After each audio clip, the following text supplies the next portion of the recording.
Mike, check.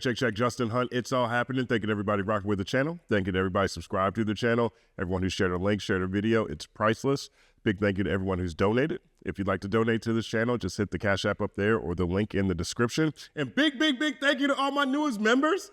Isaac Vasquez, Nardo Trey P, OK Station, Cost Draven, Carrie Brown, Stoopside Hip Hop, Nehemiah, James McCrory, Jay Allen. 9-second applause.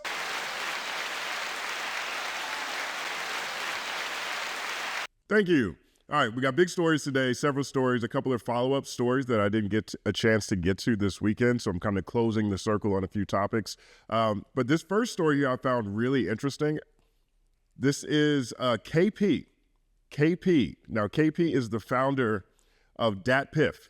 DatPiff. If you're too young to remember, DatPiff used to be the go-to place for new mixtapes. And in a lot of sense, they're truly pioneers in the streaming space altogether. But DatPiff was one of the most crucial outlets in hip-hop, in the blogosphere, in the music industry. This is where you found all the classic Big Sean mixtapes, all the classic Lil Wayne mixtapes, etc. Okay, so in 2020, I think, maybe 2019, they sold the company.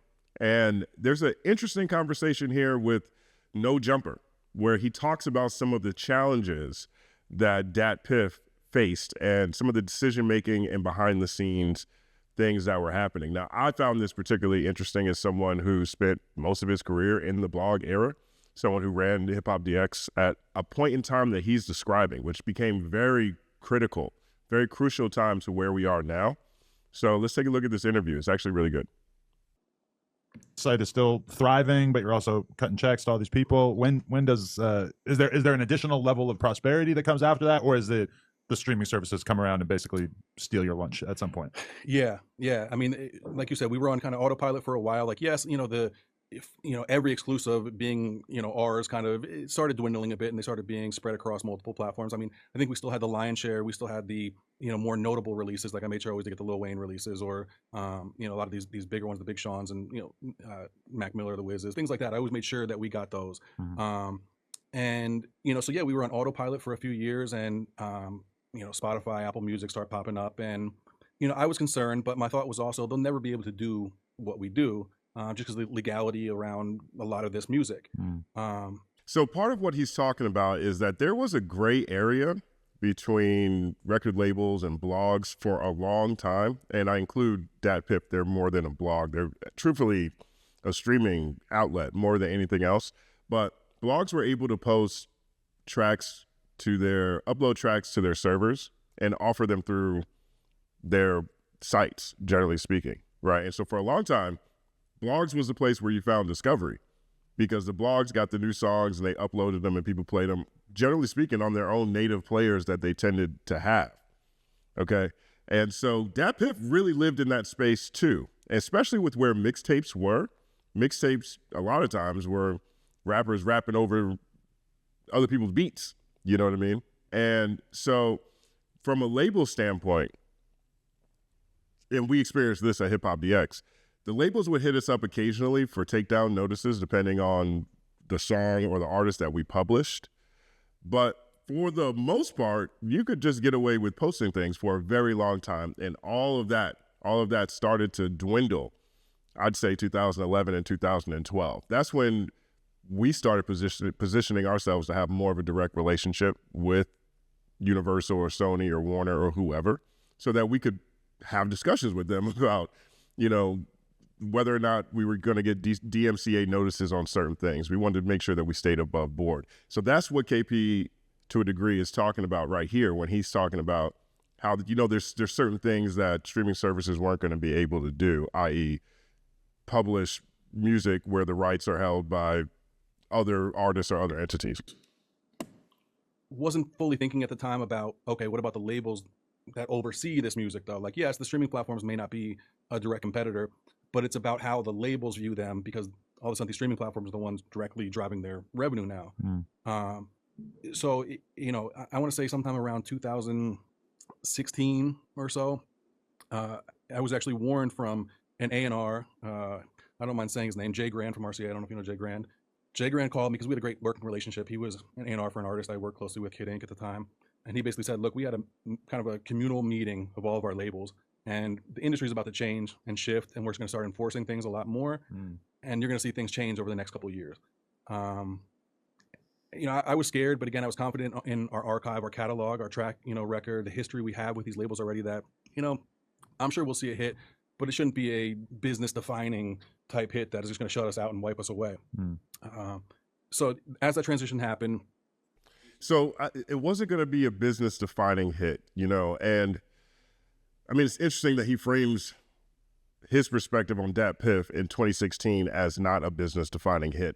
We experienced our biggest hits probably 2011, 12, 13. And two things really happened. Obviously, streaming showed up. The label's relationship with blogs became more stringent on what they would allow. But because of streaming, and particularly because of YouTube, discovery wasn't taking place on our platforms anymore. Now, from a blog standpoint, it's a different business model than Dat Piff. I mean, most of the time we were using Dat Piff embed codes to announce the new mixtapes that dropped. But what we did experience was where DX had made its name, and I'd argue a lot of these blogs made their names off of being the place where music discovery was happening. Once the labels became more stringent on what was showing up on these blogs, that's when we saw a huge dip in our biggest section, which was the music section. Music section month over month was just losing traffic, spilling, just losing it. And that became part of one of the reasons why we made a heavy pivot into news, because we saw that, okay, the blog ability to debut new music was now in conflict with the broader music industry.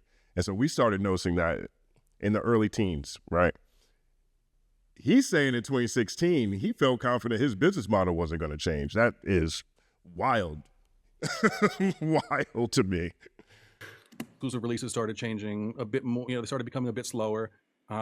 Labels started adapting to mixtapes, and being able to include that in their, recording contracts with the artist. And that's one thing that, to this day, I've been thanked by, a few artists over the years. One thing I think we really did was we forced the labels to adapt, because artists were putting out these mixtapes, and then they would go to, especially the bigger artists, they would go to the label and say, I need your help. And if you're a big enough artist in a building, you can go to them and say, I need your marketing company to help me push this free mixtape that's not even a Universal or Warner, whatever label it is. And they're going to have to get that backing. So labels started essentially saying, you know what, like, we have to give them more creative control. If they want to do a project with their friend or with another artist, we can't say no, because they're just going to go do it anyway and put it out. So we kind of forced their hand to say, we need to give the artist, one, more creative control. Two, we need to loosen our deadlines and kind of guidelines for releasing. If you remember back in the day, artists would have to turn in an album a month, 2 months before it came out. They'd have to go through the clearing process, the samples, they'd have to pay out all. It was a long process that the labels would have to do. And now we have like SZA turning her album in 2 days before. Not even. I feel like some artists can send it to, if you're big enough, you could send it probably with an hour or two's notice nowadays. Right. Because labels have had to step back and say, we'll deal with the consequences if there are any after, versus trying to make sure all of our ducks in a row, and and we're proactive beforehand to make sure everything is buttoned up. Now we have to just say, okay, you're saying you got permission, you're saying that this feature is good to go, and they're cool with it, and you're cool with you releasing it. We'll distribute it, even though it's going to have our major label name behind it. We're trusting you, we're letting you do it, and if anything comes afterwards, we'll deal with it. That's an interesting shift too. I mean, I also give Ghazi and Nima at Empire a lot of credit for that, because they are one of the first labels who started making free mixtapes available for purchase at the same time. And so that also was a big shift in the market, Once the audience was used to or okay with paying for digital music again, because obviously all of this is in the shadow of Napster. And so why spend money on something when you could steal it?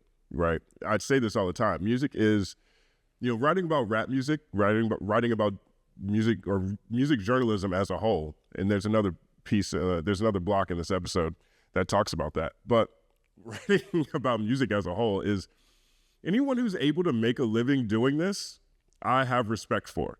I mean, truthfully, people who aren't in a position to make a living, I have respect for as well, because I understand how difficult this environment continues to be, right? We literally write and cover a product people don't buy. We used to steal it. Now we rent it, okay? We rent it through streaming services. So I give Ghazi and Nemo a lot of credit for that, because they were at the very forefront of giving artists the option to sell their mixtapes at the same time, or to sell their projects, because mixtapes also were evolving to in a different style where a lot of it was more original music that wasn't over other people's beats. But the consumer was used to receiving free projects.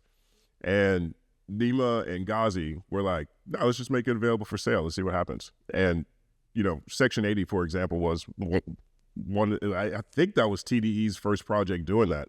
And they and the rest of the industry, they haven't looked back since. So I think that's really interesting to hear him describe here too.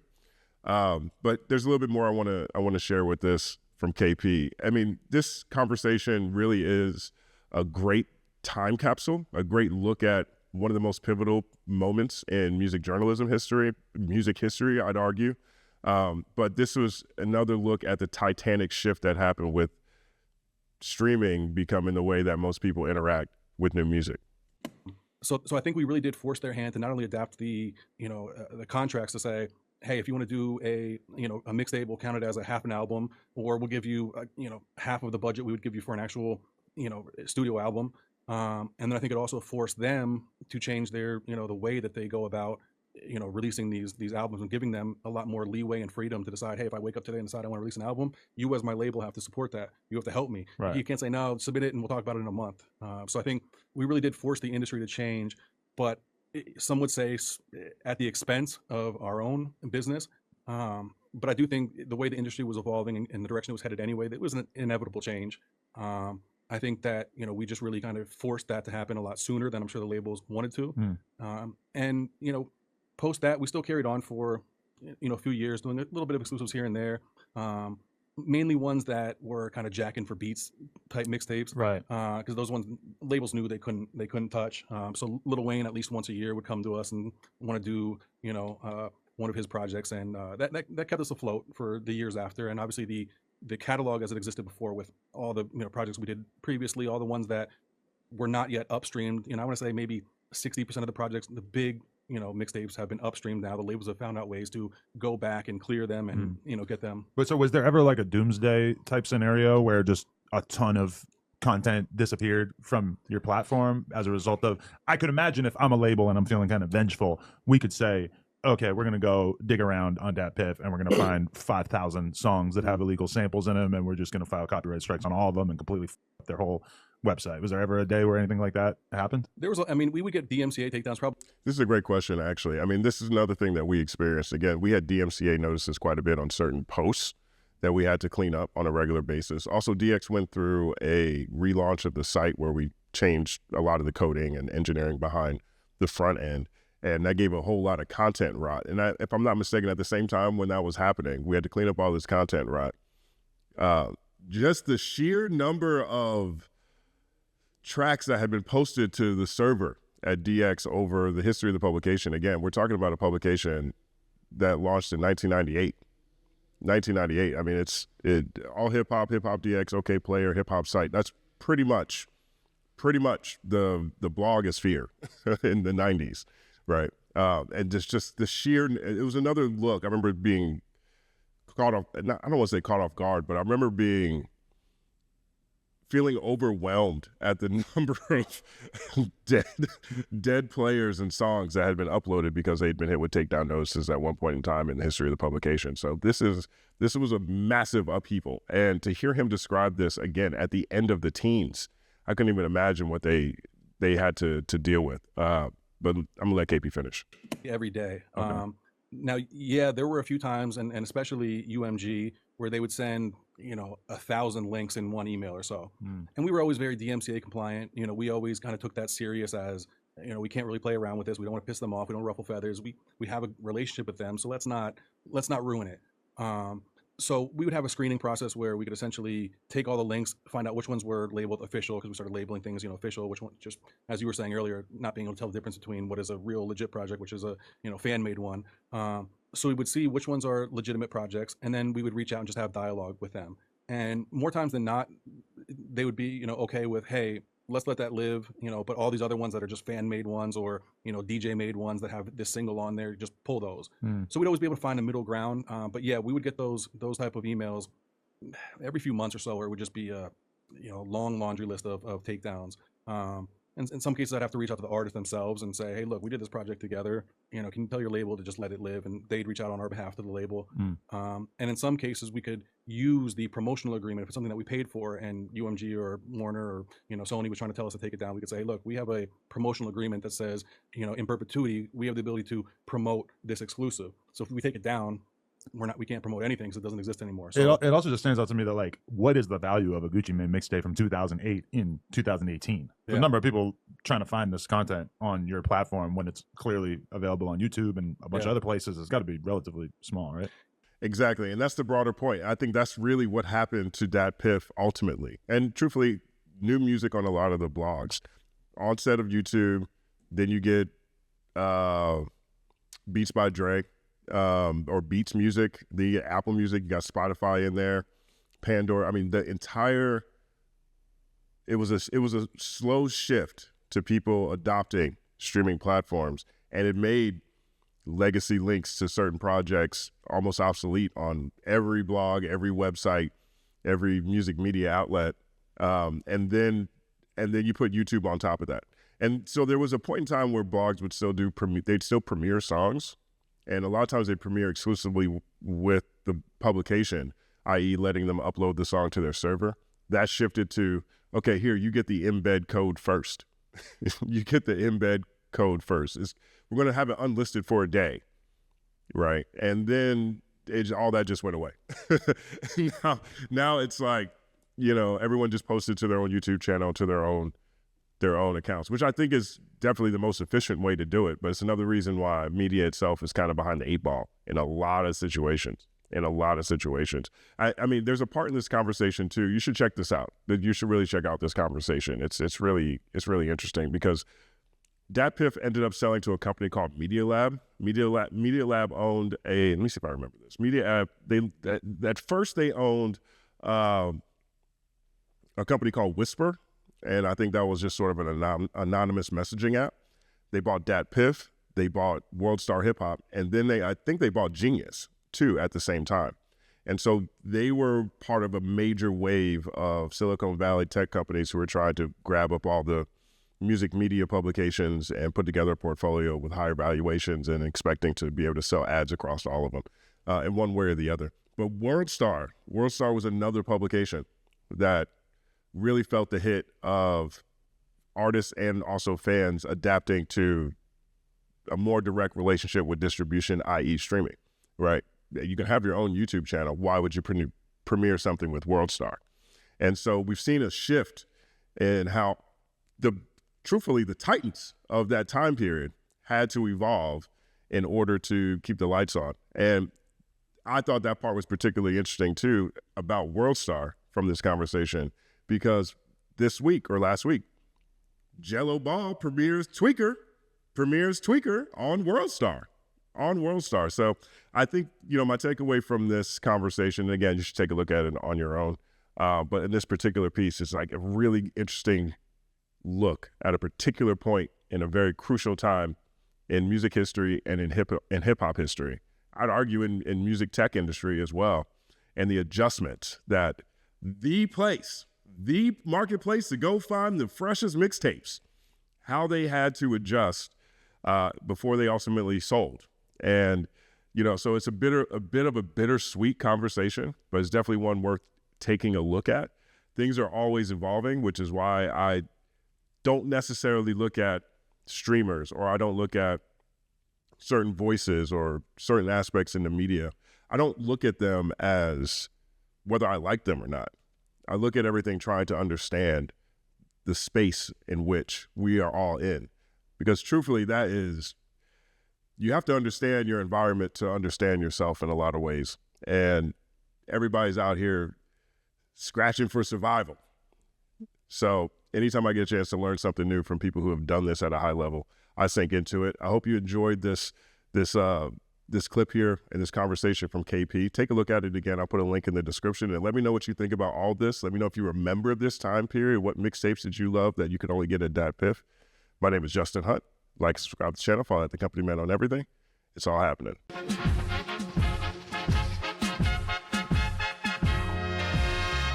Justin Hunt is here, it's all happening.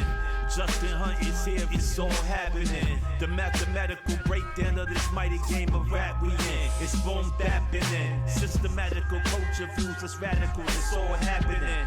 Shaking hands and dapping it. Life through the lens of hip hop, from trip hop to yes, y'all, you don't stop, you don't stop.